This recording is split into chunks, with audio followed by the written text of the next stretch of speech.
pasiso regondo chipopa icha kuti vanhu vese vaite hasha ipo pasiso regondo pecha kuti vamwe vacho vasare vane ukasha.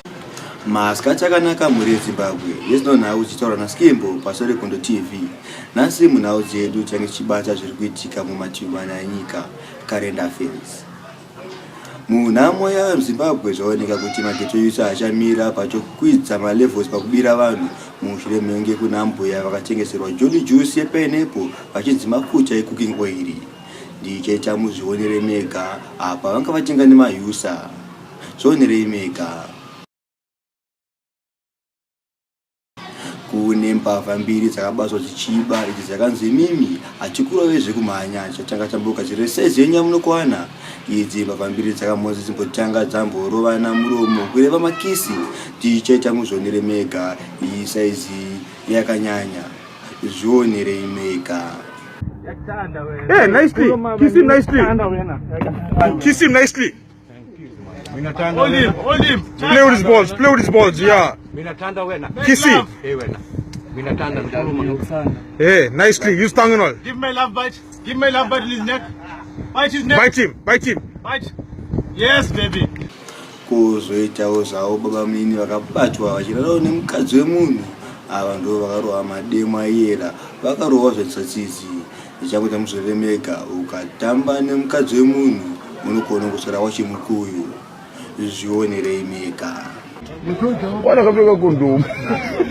Iyo kapfekera mukadzi wemunhu kondomu iyo. Inonyeba iyo. Kwana kapfeka.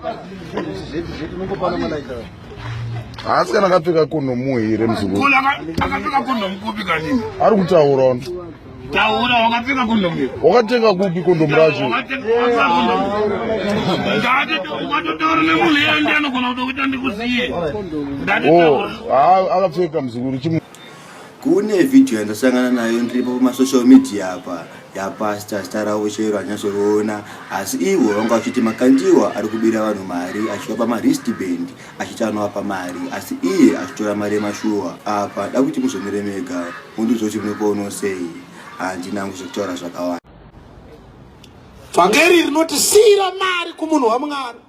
Munhu waMwari osara akabata mari okupa rabha oti ndo ichakupa mari yakawanda. Iyo obata mari obatanidza mari dzaakutorirai unotenga imba. Munhu waMwari haana rabha ari kutora mari chaiyo ari kukutorirai. Imi ndimi muri kusara nerabha achiti ichakupai mari. Dai rabha yakanamatirwa namakandiwa ichipa vanhu mari unofunga kuti aikupa rabha iwewe. Pane zvinhu zvikutinetsa kubva kudhara ndichiteerera song yaEddie Brown nekuti mapurisa emuHarare akavaona vachipfuta mbanje yakamhanya kunomhangara kune maticha. Izvi zvikunisungirana nhasi kuti ko mapurisa acho akadii kuvasunga vakaipfuta mbanje. Ndichaita muzviziro mega zvekare pamwe mungandibatsirawo kuziva kuti zvaimbonye zvifamba sei. Emuno muHarare akati wana tichipfuta mbanje vakandomhangara kuna maticha edu. Ana baba namai mudzimbomu kana marorana yenye kuti chako ndechangu changu ndechako. Onaiwo zvakuita vamwe varume. Apa ndopapera nhau dzedza nhasi tosangana muchikamu chinoteera. Pasiso regondo chipopa icha kuti vanhu vese vaite hasha ipo pasiso regondo pecha kuti vamwe vacho vasare vane ukasha.